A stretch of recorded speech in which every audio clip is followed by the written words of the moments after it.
Hey guys, it's Christina of CraftyPaws. I'm here to share a couple of little hauls that I made over Black Friday weekend. Yeah, I know it's a little late, but I actually just got my second package yesterday.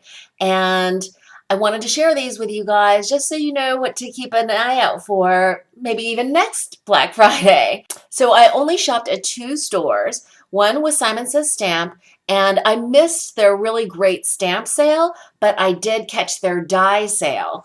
And I think it was like 40 or 45% off.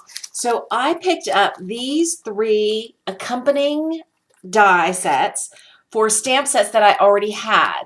Now, in order to kind of make the most of my crafting budget, I normally don't get the accompanying dies because usually they're really expensive and I figure I can just fussy cut around the images. But I'll tell you why I picked these to go with these stamp sets that I already had. And it's really because cutting around the inside of this little hamster wheel is a little more difficult. You have to take an X-Acto knife and cut in there. And I figure having this will make this stamp set much more user-friendly for me. So I picked that up.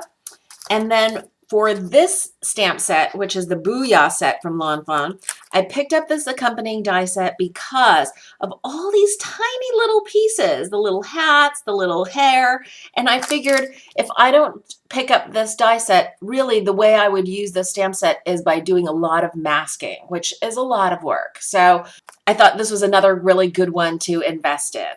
And then lastly, I picked up the die set to go with this W+9 set. It's called Going Places, and this I found to be very difficult to cut around. Again, it's something that has an interior that I would normally use my X-Acto knife to cut around, and I did. I have a project on my channel where I showed a card. You can definitely cut around it, but it's definitely easier if you have the accompanying die set. So those are the three die sets that I picked up from Simon Says Stamp, and I'm showing you this because they have a discount code, SNOW, through January 31st for $5 off your next purchase. So I figured if you guys are doing any shopping at Simon Says Stamp, that would be useful for you guys too. The only other purchase that I made over Black Friday weekend was at Blitsy, and their prices could not be beat, in my opinion. So I picked up this gelato, this 15-piece set, and this is, I believe, the metallics. Yes. And I don't have any of these colors, so I figured that would be really fun to play with. I'm getting really into a lot of golds and silvers, so this was a great set to pick up, and I believe it was $14. I picked up this Faber-Castell Pit Pen in white. I have the black one. This is the really fat brush, and this was like $3.50 or something like that. Then I picked up this Twisted Citron ink and marker set for Distress Inks.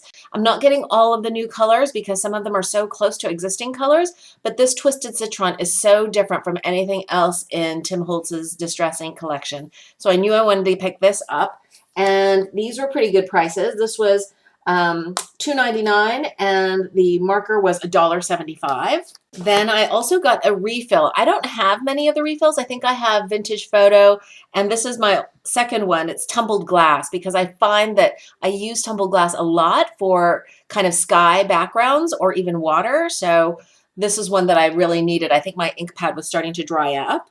Then I jumped on the bandwagon and picked up this set of color bursts. Now they had great prices for these. This was only $14, and they had two sets of different colors, but I thought, you know, I haven't tried these before. I thought I would just start small, and so I picked up this set, which I think is the Earth Tones one. And then I also needed a couple of spare nibs, and for Copic sketch markers, this is the brush nib. Some of my brushes have been getting really soft, and I think they need to be replaced.